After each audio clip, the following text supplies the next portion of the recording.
Agora está demorando para gravar. Alguma coisa deve estar com problemas o Google Meet, né? Tá, pronto. Bom dia.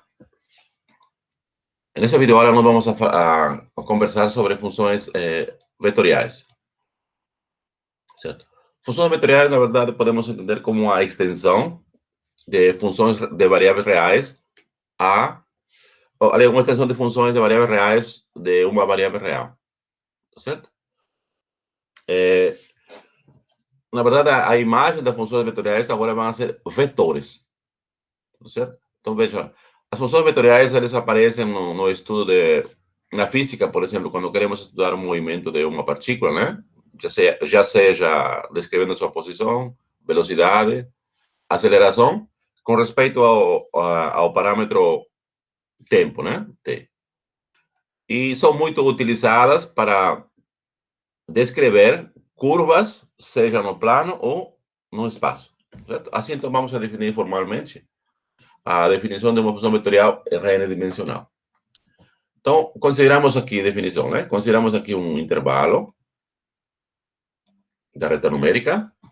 Dizemos que uma função vetorial de variável real é uma aplicação, certo? Uma aplicação aqui, ou uma função, né? R, que pega um elemento de T e o faz corresponder com um elemento do espaço Rn dimensional, ou seja, um vetor, né? Certo? Esse vetor aqui denotado com R, setinha, T, né? Veja, aqui tem N componentes, né? R1, R2 e Rn. Esses componentes aqui, que também chamam-se coordenadas, são funções que dependem do parâmetro T e os valores delas são reais. Então, são funções reais, R1, R2 e Rn. Certo? Então, veja então que uma função vetorial, né? Ela tem N componentes ou N coordenadas, né? E todas elas são funções do parâmetro T. Uma coisa importante da definição de uma função vetorial é o domínio, né? Ou seja, o conjunto onde essa função está bem definida, né? Veja aqui, né? Nós vamos a definir o domínio de uma função vetorial R como sendo a interseção dos domínios de todas as funções componentes ou funções coordenadas. Ou seja, você calcula o domínio da primeira coordenada, o domínio da segunda, da terceira, da quarta, depende até qual dimensão você está estudando funções vetoriais.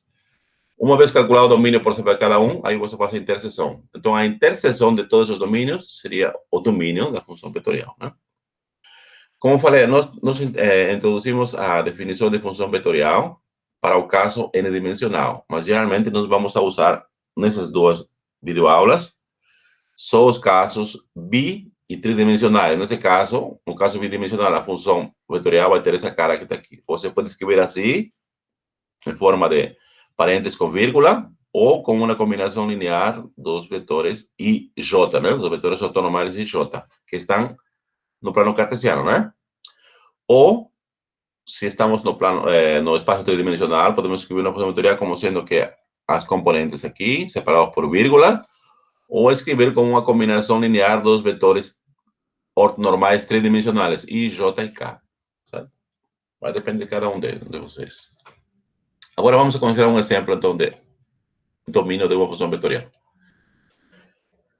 Veja aqui, né? Nós temos aqui uma função vetorial definida da seguinte forma, né? A primeira componente é definida como cosseno de t ao quadrado, a segunda componente, logaritmo de 1 menos t, e a terceira componente, raiz quadrada de t. Então, nós queremos encontrar o domínio dessa função vetorial. Então, seguindo a definição, primeiro encontramos o domínio de cada uma das funções coordenadas, certo? As funções coordenadas estão aqui, como já dissemos agora, né? Então, vamos começar com a primeira coordenada, a primeira função coordenada. É cosseno de t sobre t ao quadrado. O cosseno de t é uma função que não depende, que está definida para qualquer t. E aqui nós temos dividido tudo isso por t ao quadrado. Obviamente, o t não pode ser zero. Então, o único problema para a primeira função coordenada é o t igual a zero. Então, decimos que a função f, que é a primeira componente, ele está definido em todo R, exceto o zero. Agora vamos para a segunda componente, né? A segunda componente el logaritmo de 1 menos t. Sabemos que el logaritmo está definido para funciones o números positivos, ¿cierto? Entonces, 1 menos t tiene que ser mayor que 0. 1 menos t mayor que 0 no intervalo de menos infinito a t menos 1. Veja que está aberto aqui, né? Que ele não pode ser 0. E a terceira componente, raiz quadrada de t, ele está definido para todo t maior ou igual a 0. Ou seja, o t pertence ao intervalo, aqui está fechado em 0, porque o t pode ser 0, né? Existe raiz quadrada de 0 até infinito. Professor, licença, parece que tem alguém querendo entrar na sala. Um minutinho. Pronto. Tudo bem. E aqui, para encontrar o domínio da função vetorial, fazemos a interseção desses três intervalos. Certo? E a interseção é o intervalo 0, 1. Portanto, podemos dizer que o domínio dessa função vetorial é o intervalo aberto de 0 até 1. É ali que ela está bem definida. Agora vamos a seguir definindo conceitos que nós definimos para funções reais, por exemplo, né? Limite, continuidade, derivação, integração, né?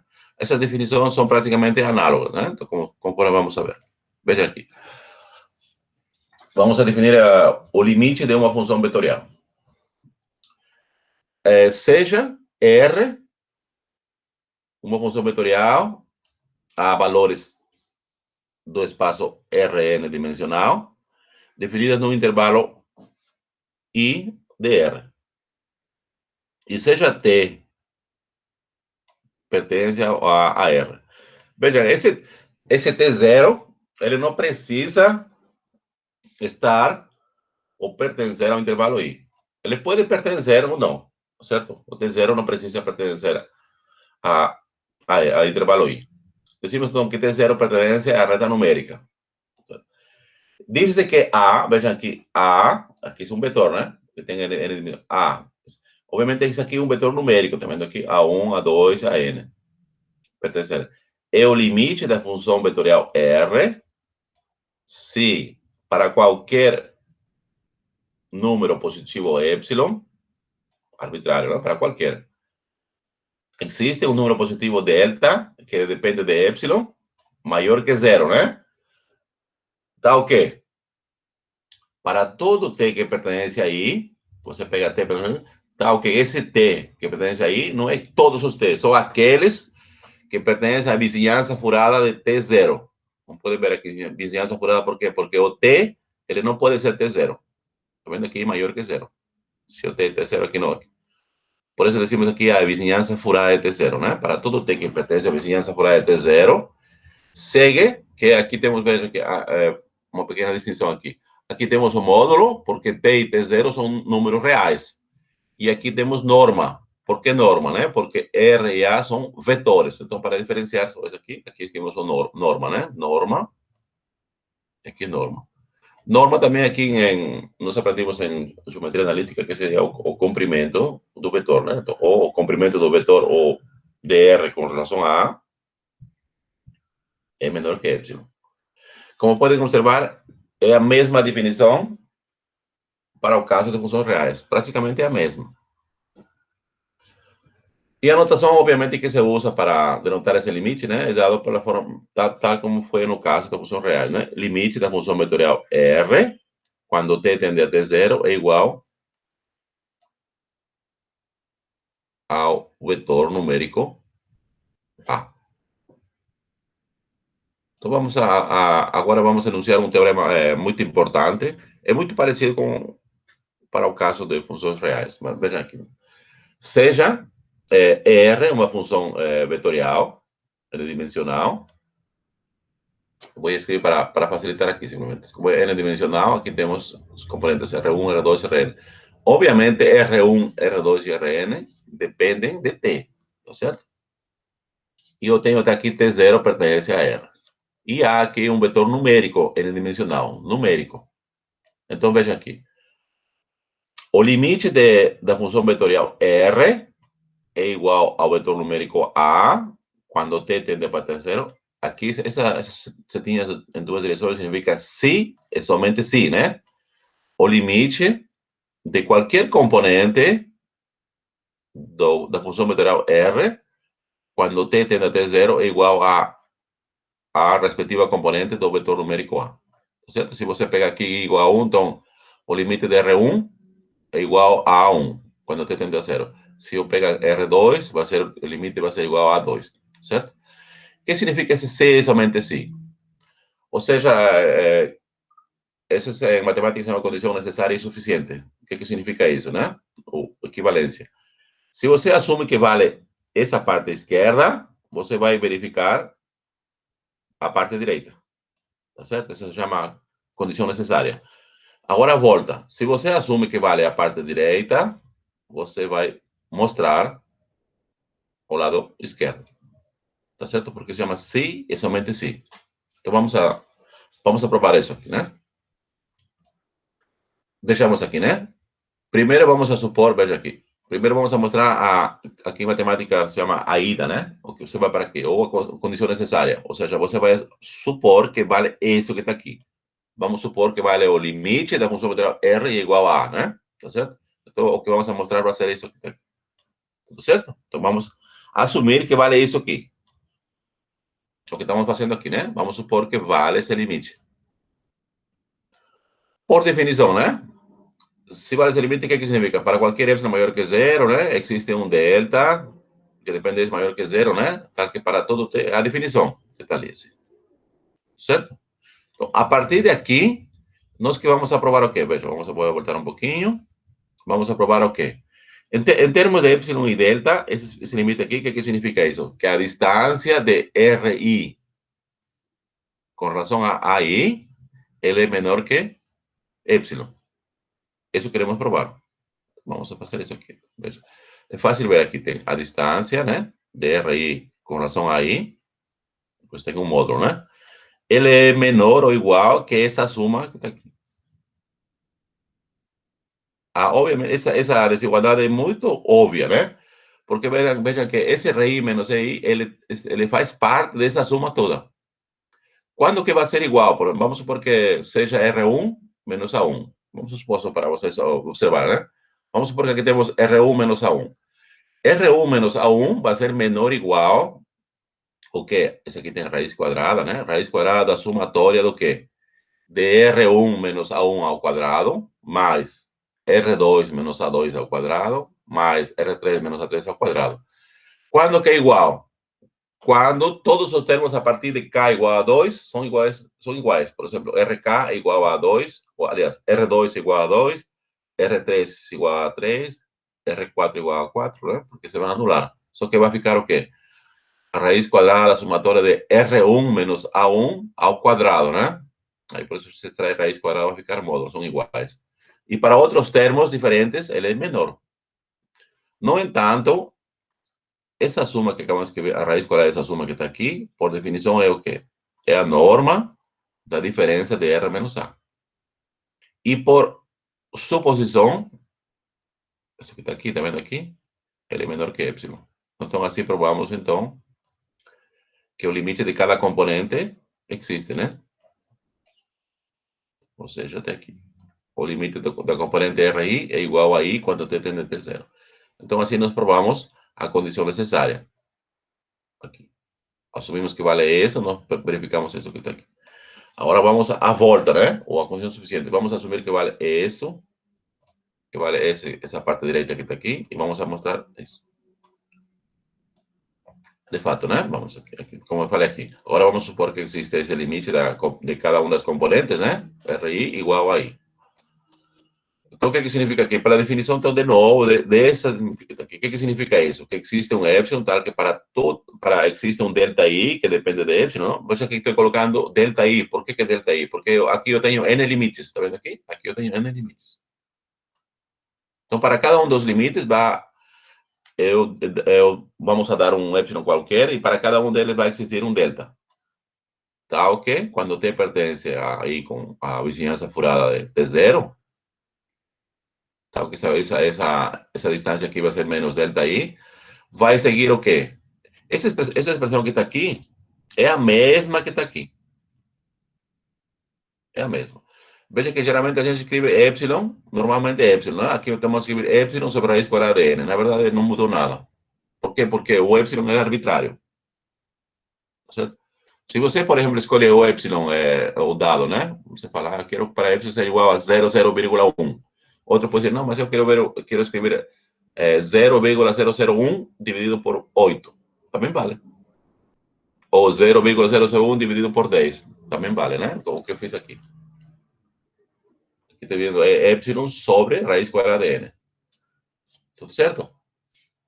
Tá. Isso aqui para cada i. Então, muda um i, por exemplo, quando o primeiro você vai fazer, a primeira componente. O limite da primeira componente, R1, é igual a 1. Então, aqui vai fazer o quê? R1 menos A1 igual ou menor que epsilon sobre raiz quadrada de 1.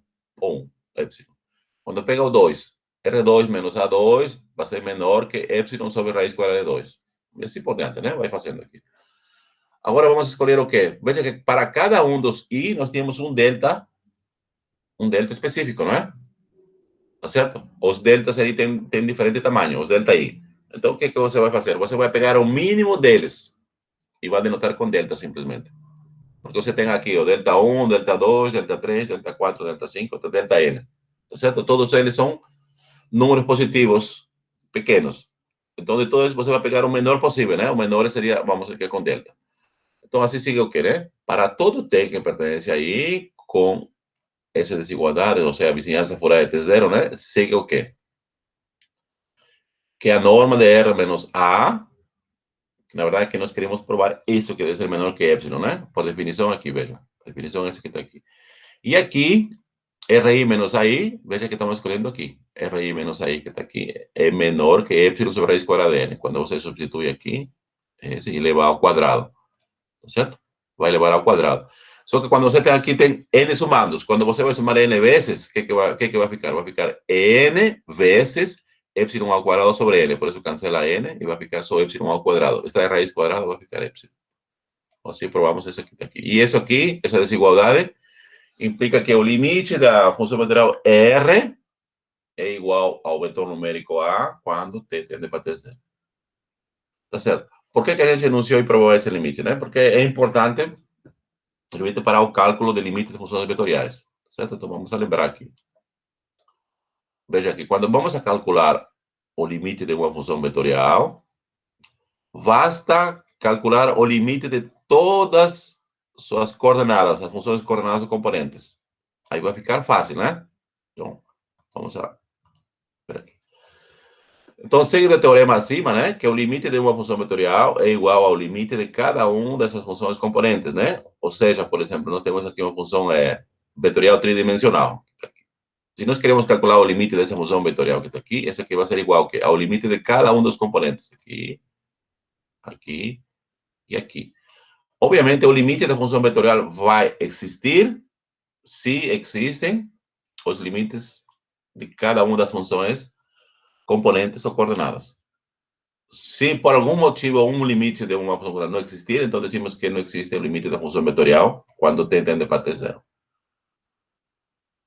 Tudo certo? Assim, então, usando essa observação, vamos a considerar alguns exemplos. Vejamos aqui. O primeiro exemplo, né? Eu tenho aqui a função vetorial R tridimensional. A primeira componente é t vezes exponencial de t. A segunda componente, seno de t sobre t. A terceira componente é logaritmo de 1 menos t. Nós queremos determinar o limite dessa função vetorial quando t tende para zero. Agora, como já sabemos aquele teorema anterior, né? Então, basta calcular o limite de cada um dos componentes. Então, o limite da função vetorial R, quando t tende a zero, é igual ao limite de todas as funções coordenadas quando t tende a zero. Então, vamos calcular aqui. A primeira, t exponencial de t. Quando t tende a zero, veja que t e t, ele não tem nenhum problema com zero. Quando a função não tem nenhum problema com zero, nesse caso aqui, com t tende a zero, né? Simplesmente você substitui, né? E ao substituir vai dar zero. Então, temos aqui zero. O segundo limite, né? Esse limite aqui geralmente quando eu leciono cálculo 1, chama-se primeiro limite fundamental. Tá certo? Seno de t sobre t, quando t tende para zero, é igual a 1. geralmente, veja aqui, essa função não está definida em zero, né? Por quê? Porque por causa do denominador que é zero. Mas também o número também não é zero, quando t vai a zero. Então, temos uma dimensão 0 por 0. No entanto, esse limite existe, né? É igual a 1. Certo? Esse aqui é o primeiro limite fundamental. É igual a 1, está aqui. E, por fim, o limite da terceira componente. Quando t é igual a 0, substituir aqui vai ficar logaritmo de 1. O logaritmo de 1 é 0. Então, na verdade, o limite dessa função vetorial, quando t tende a 0, é igual ao vetor 0, 1, 0. Ou seja, o vetor j. Certo? Então, assim fica fácil, né? Então, o limite de uma função vetorial, ele se reduz a calcular os limites de cada uma das funções componentes. Vejamos mais um exemplo, né? Nós temos aqui a função vetorial tridimensional. A primeira componente é exponencial de t menos 1 sobre t. A segunda componente é 2 sobre t mais 1. A terceira componente, raiz quadrada de 4 mais t menos 2 sobre t. Queremos determinar o limite quando t tende para 0. Certo? Vamos lá calcular. Nós já sabemos que precisamos calcular o limite de cada uma das componentes. A primeira componente que está aqui é exponencial de t menos 1 sobre t. Se vocês colocam o t para 0, vão obter uma indeterminação, certo? Vai dar aqui no número, vai dar 0, e aqui no número também vai dar 0. Aqui podemos usar o L'Hopital. Usando o L'Hopital, observamos que o limite vai ser igual a 1.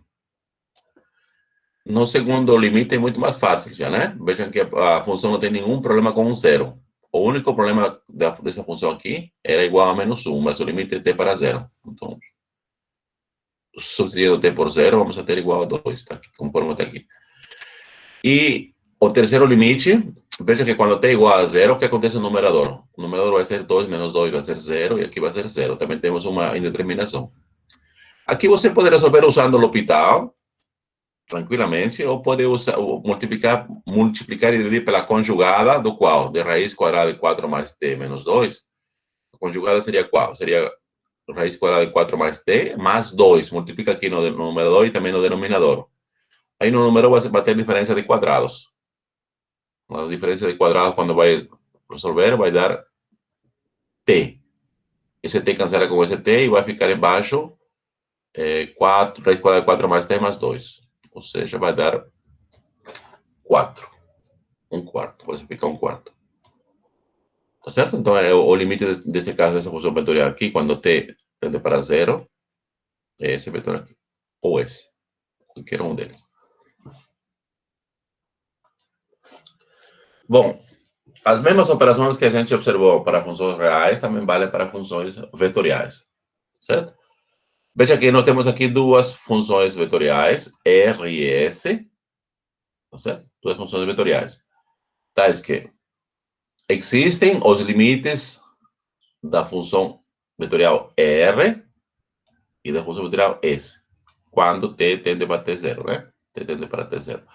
O limite de R é igual ao vetor numérico A e o limite de S é o vetor numérico B. Certo? Aqui não é um número, é um vetor aqui, né? Podemos colocar uma setinha, A e B. O que mais? Se f pequena é uma função real, veja, função real, né? O domínio é R e a imagem também é R. E lambda é um escalar real, né? Então, que veja aqui, o limite da função f, quando t tende para t 0, é igual a f grande. F grande já é um número. Então, com essas hipóteses todas, dizemos o quê? O limite da soma ou diferença dessas funções vetoriais, quando t tende a t 0, é igual ao vetor a mais ou menos. Vai depender aqui se você escolhe mais, aqui seria mais. Se escolhe menos, seria menos. Tá certo? Aqui estamos falando da propriedade de que o limite é uma função linear, né? Nesse caso aqui, vai ter o quê? Limite de R mais ou menos o limite de S, quando t tende para t 0. Mas como o limite de R é igual a A, aí você escreve aqui, A mais e menos o limite de S, da função vetorial S, quando t tende a t 0, né? Vai ser B. A segunda propriedade, né? Ele diz facilmente que a constante ou parâmetro você pode escrever fora do limite. Quando escreve fora do limite, vai ficar o quê? Lambda vezes o limite de a função vetorial R. Mas esse limite aqui, por hipótese, existe igual a, né? Vai ficar aqui. Aqui no terceiro limite temos o limite do produto. Veja que aqui está multiplicado o produto de uma função real, veja que ft é real e o r é vetorial. Aqui usamos a definição da multiplicação escalar por vetor. O que acontece? Esse f de t pequena, ele vai multiplicar cada um dos componentes da função vetorial r. Uma vez que multiplica aqui, você pega o limite, então, por isso que o limite vai ser igual a f de a, tranquilamente. E aqui, a quarta propriedade, nós temos que o limite da norma da função vetorial vai ser igual à norma de a quando t tende para t0. Essas quatro propriedades se provam facilmente seguindo a definição de limite de uma função vetorial. Tudo bem? Veja, outra propriedade importante que nós vamos a estudar com relação à função vetorial é a definição de função vetorial contínua. E a definição, vejam que praticamente é a mesma para funções reais. Praticamente a mesma. Vejamos aqui, temos a definição, né? Seja R um intervalo real, aliás, R é uma função vetorial definida num intervalo I, que é subconjunto de R, né? A valores n-dimensionais. Ou seja, é um vetor n-dimensional, né? E T0 pertence ao intervalo I.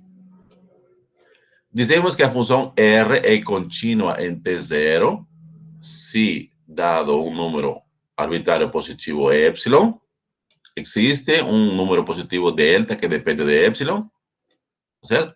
Tal que para cada t pertence a I com a distância de t a menos t0 igual a menos delta, né? Segue que a distância de RT menos a distância de RT com relação a RT0 é menor que o epsilon. Veja que essa definição é praticamente é parecida com a definição do limite. Qual que é a diferença, né? A diferença radica no seguinte, reside no seguinte.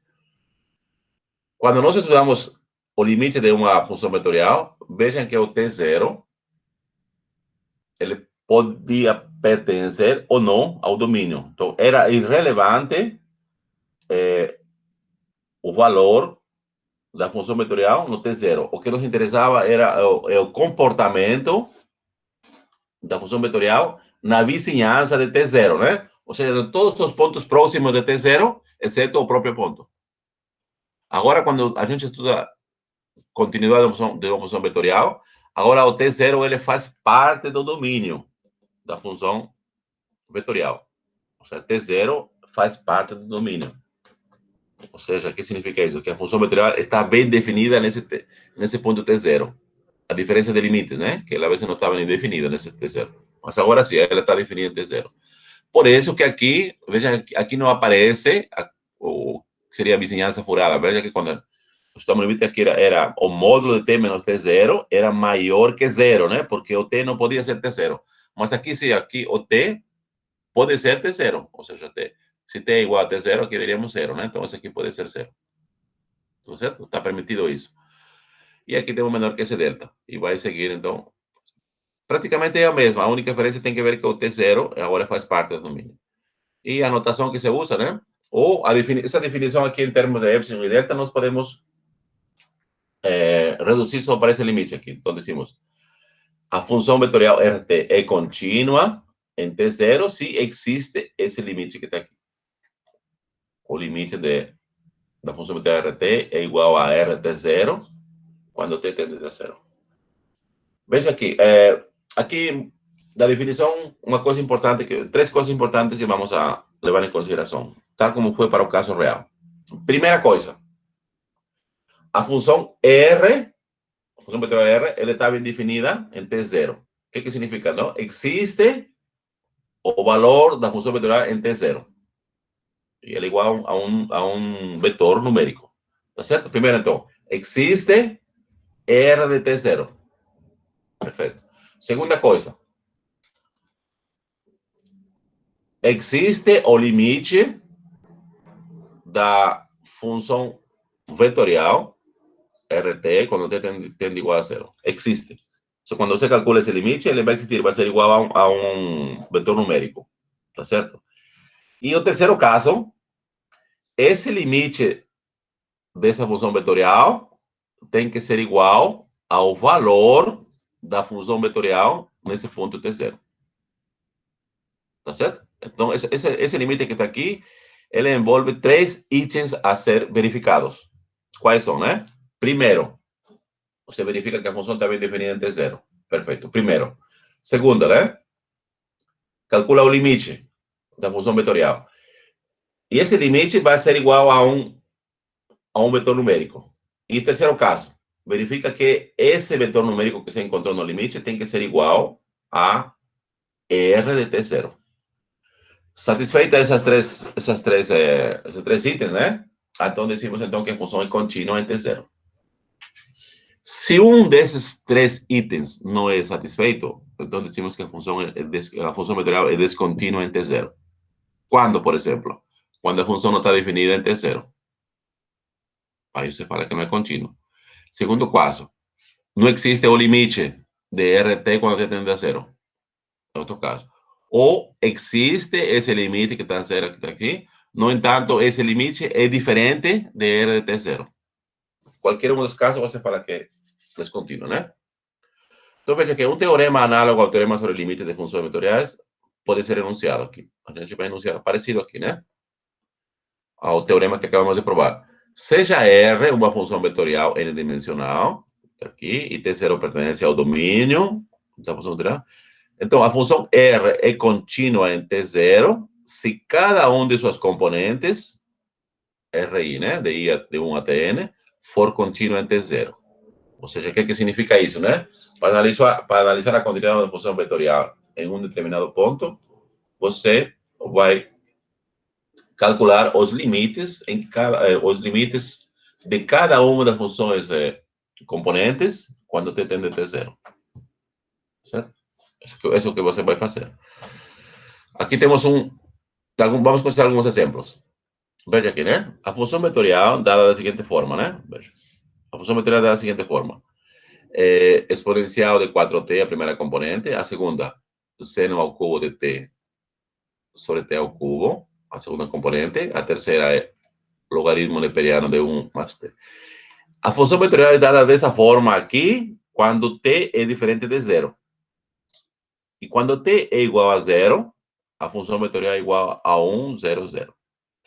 Então, a pergunta aqui na verdade, é uma afirmação, né? Mas vamos fazer uma pergunta aqui. Será que ela é contínua em T0? Será que é contínua em T0? Vejamos aqui, né? Vamos a ver a definição aqui. Vamos a verificar essa expressão que está aqui. Os 3 itens que eu acabei de dizer aqui, né? Vamos lá. Primeira coisa que temos que observar, né? Veja que a primeira que está aqui, ela não está definida quando t é igual a zero, tá vendo aqui? Porque para todo t é diferente de zero. Quando t é igual a zero, esse vetor numérico que está aqui. Tudo certo? Então, em princípio, o vetor R no ponto, quando t tende para t igual a zero, né? É dado por esse que está aqui. Então, para verificar que, de fato, essa é uma função contínua em T0, o que temos que fazer? Temos que pegar o limite dessa função vetorial aqui, quando t tende para zero. E, de fato, né? Vamos fazer isso aqui. Quando calculamos o limite dessa componente que está aqui, quando t tende para zero, é igual a quê? Vai dar 1. Está aqui, 1. Vamos lembrar aqui, né? E quando calculamos o limite dessa função aqui, seno ao cubo de t sobre t ao cubo, é a mesma coisa que dizer o limite de seno de t sobre t, tudo elevado ao cubo. Mas o limite de seno de t sobre t é igual a 1. 1 ao cubo dá 1. Certo? Também dá 1 isso aqui. E, por fim, o limite dessa terceira componente, quando t tende para zero, vai dar logaritmo neperiano de 1, que dá 0, né? Então, esse vetor que está aqui, quando t tende para zero, vai ser qual vetor? 1, 1, 0. Ou seja, se observam aqui, esse limite que está aqui, vai dar o quê? 1, 1, 0. E a função em zero era o qual? 1, 1, 0. Portanto, a função é contínua nesse caso. Então, essa função vetorial é contínua em zero, né? Veja que, como quando temos cálculo 1, né? A função de limite é local, ou seja, em cada ponto. Aqui você está verificando que é contínua em T0, né? No ponto T0. Tal como se pediu aqui. Então, vamos para o segundo exemplo. O segundo exemplo, veja, tem um exemplo de uma função vetorial não contínua quando existe o limite de RT. Ou seja, vamos aqui, vamos a voltar aqui. Esse limite que está aqui, ele vai existir. Tá certo? No entanto, esse limite não vai ser igual ao valor da função vetorial em T0. Vejamos então aqui, né? Nossa função vetorial está aqui. Veja, a primeira componente é 1 mais 2t, está aqui. A segunda componente é seno de 2t, seno de 2t sobre t. E a terceira componente é arco tangente de t. Veja que essa função vetorial está definida para todo t diferente de 0. E em t igual a 0, a função vetorial é igual a 1, 1, 0. Tal como foi o caso anterior, para dizer se essa função é contínua entre 0, o que temos que fazer? Calcular o limite dessa função vetorial quando t tende a 0. Então, vamos calcular esse limite.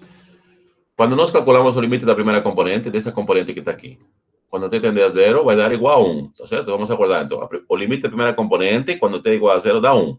Agora, da segunda componente. O limite da segunda componente, quando t tende a 0, vai ser igual a 2. Por que 2, né? Você vai multiplicar por 2 o denominador e multiplicar o numerador. Tá como foi o caso aqui, vai dar 2. Então, nós temos já, o primeiro limite foi 1, o segundo limite foi 2. E o limite da função arcotangente de t, quando t tende para 0, vai ser igual a 0, né? Então, o limite desse vetor que está aqui foi quanto? Foi 1, 2, 0, que é diferente do vetor 1, 1, 0. Por isso, decimos que, nesse caso, a função não é contínua em t igual a 0. Tudo bem? Tranquilo? Deixa eu ver aqui, se tem alguma dúvida.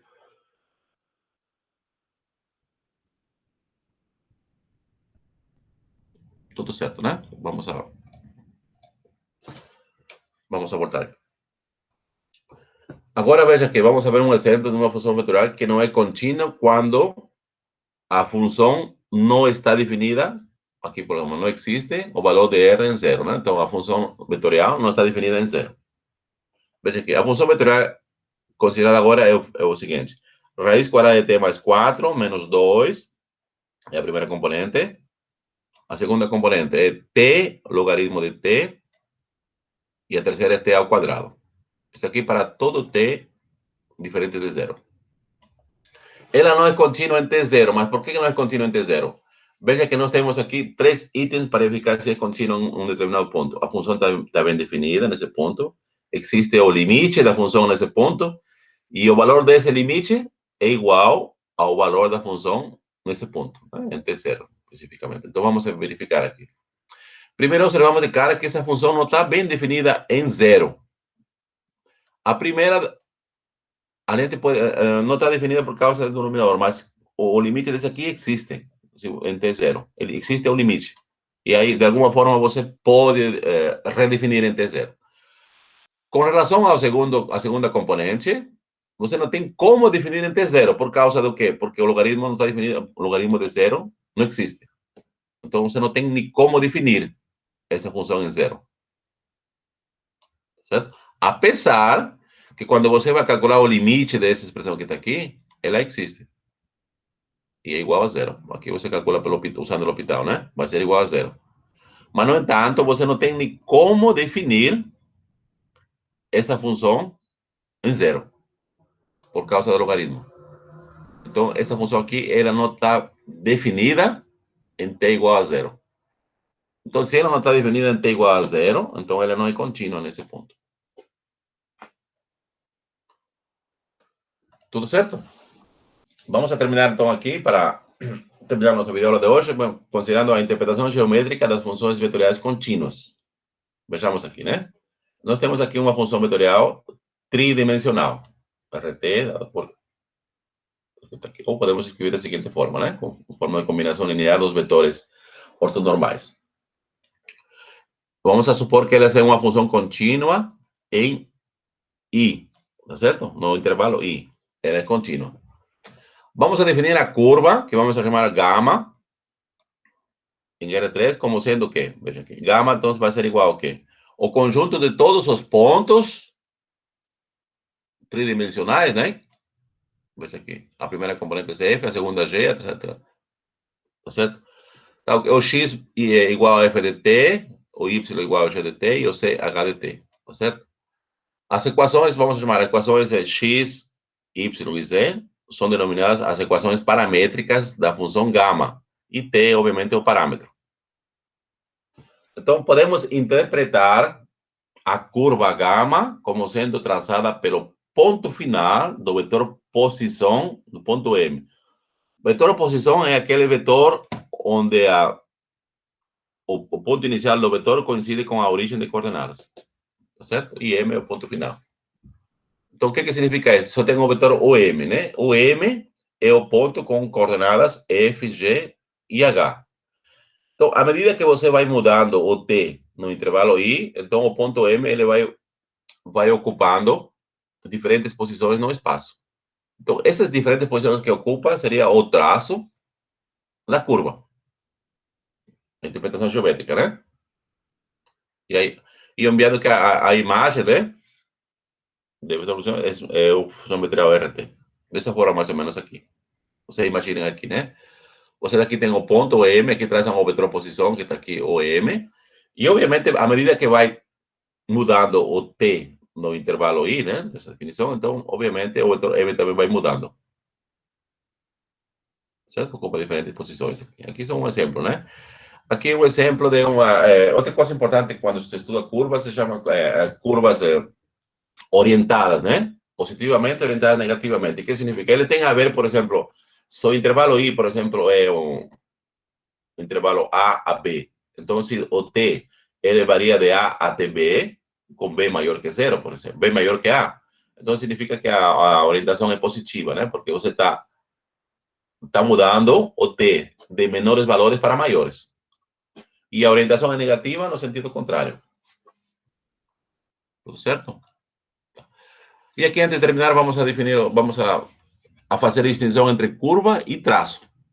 Certo? É uma coisa que devemos levar em consideração para frente. Vamos fazer, então, uma pequena distinção entre curva e traço. Vejamos aqui. Vamos a descrever a curva definida pela função vetorial. Veja que tem uma função vetorial cujas componentes é cosseno de t e seno de t. Certo? Então, as equações paramétricas, damos, né? O x vai ser igual a cosseno de t e o y vai ser seno de t. Certo?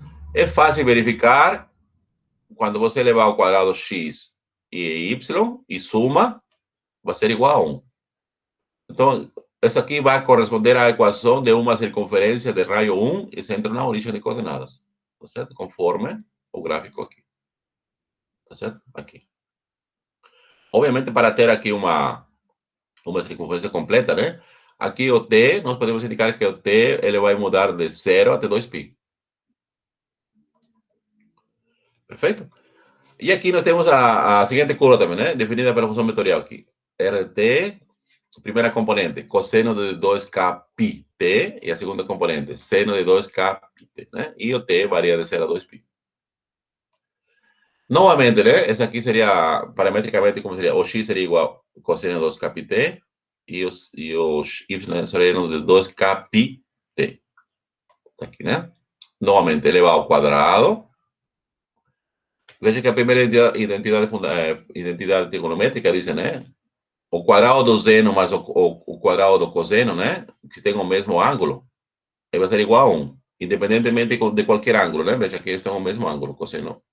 O ângulo é o mesmo para os dois. Por isso que dá igual a 1. E, de novo, isso aqui vai corresponder ao que a equação de circunferência de raio 1 é centro na origem de coordenadas. E, obviamente, a imagem vai ser, novamente, uma curva, né? Uma circunferência. Tudo certo? Tal como foi no caso anterior. Mas qual que é a diferença, né? Então, aqui nós podemos, em ambos casos, exemplo, acima, o traço é o mesmo. Ou seja, o ponto final M, ele, à medida que vai mudando o T de 0 a 2π, ele vai descrever uma circunferência. É o mesmo. Mas as aplicações são distintas, ou curvas, né? Veja aqui, na primeira, aliás, na primeira foi essa aqui. Cosseno de T, seno de T, as componentes. E na segunda, cosseno de 2k πt e o seno de 2k πt. Portanto, decimos, São exemplos de duas aplicações diferentes que têm o mesmo traço. Tudo certo, né? E para terminar, vamos a definir a imagem de uma função vetorial tridimensional, né? Cujas componentes são o x, a cosseno de t, o y, a seno de t e o z, bt. E vamos a considerar o intervalo t não negativo, né? De 0 até infinito. Essa a curva ou o traço que vai descrever aqui vai se chamar hélice circular. Ou, costumo dizer, a hélice circular é definida vetorial, é definida pela função vetorial que está aqui, podemos dizer aqui. Então, vamos ver qual é a cara dessa hélice circular. Bem, primeiro, veja aqui, vamos observar as duas primeiras componentes. Essa componente que está aqui e mais essa componente que está aqui. Vamos elevar ao quadrado e somar. Se a gente soma aqui, vai ser x ao quadrado, vai dar a quadrado cosseno quadrado de t. Aqui. Mais o y ao quadrado, que seria a quadrado seno quadrado de t, né? E isso aqui vai ser igual a quadrado. Ou seja, x quadrado mais y ao quadrado igual ao quadrado vai ser um cilindro, né? Porque estamos em R3 agora. Vai ser um cilindro. Tá certo? Com o eixo Z no meio do cilindro, né? Então, o que significa? Significa que as coordenadas de x e y eles vão pertencer ao cilindro. Tá certo? Vão pertencer ao cilindro. Ele não pode estar no meio nem fora do cilindro. Tudo certo? E o que acontece com Z? Veja, que o Z é BT, né? A componente BC. E B, vamos supor que seja positivo B. Aqui não escrevo, mas vamos supor que seja positivo B. Então, deve ter escrito B positivo. Então, como o T é não negativo, então quando você faz a multiplicação aqui, o Z igual a zero, só se o T igual a zero. Então, se T é igual a zero, veja o que temos aqui. Então, significa que a curva vai estar no plano XY. Para outro valor de T, a curva vai estar acima do plano XY. Então, o que significa? Mas vejam, os pontos XY estão no cilindro, né? Então, significa que quando, à medida que aumenta o T, a curva vai enrolar na superfície cilíndrica, mas vai para cima, né? Porque o T vai crescer. Dessa forma que está aqui, mais ou menos. Está vendo aqui? Esse aqui é o cilindro, x quadrado mais y ao quadrado. Aqui eu fiz o A, fiz igual a 1 para graficar, né? Tá vendo aqui? Aqui tem a hélice, essa curvinha aqui que está em seta. Com a seta, tá vendo aqui? Ele vai se enrolando ao longo do cilindro. E, obviamente, ele vai para cima por causa do quê? Que o T é não negativo e o B é positivo. Se o B fosse negativo, então a curva se enrolaria para baixo, porque o C seria negativo. Tudo certo? Então, com esse exemplo, nós vamos a terminar a nossa videoaula de hoje.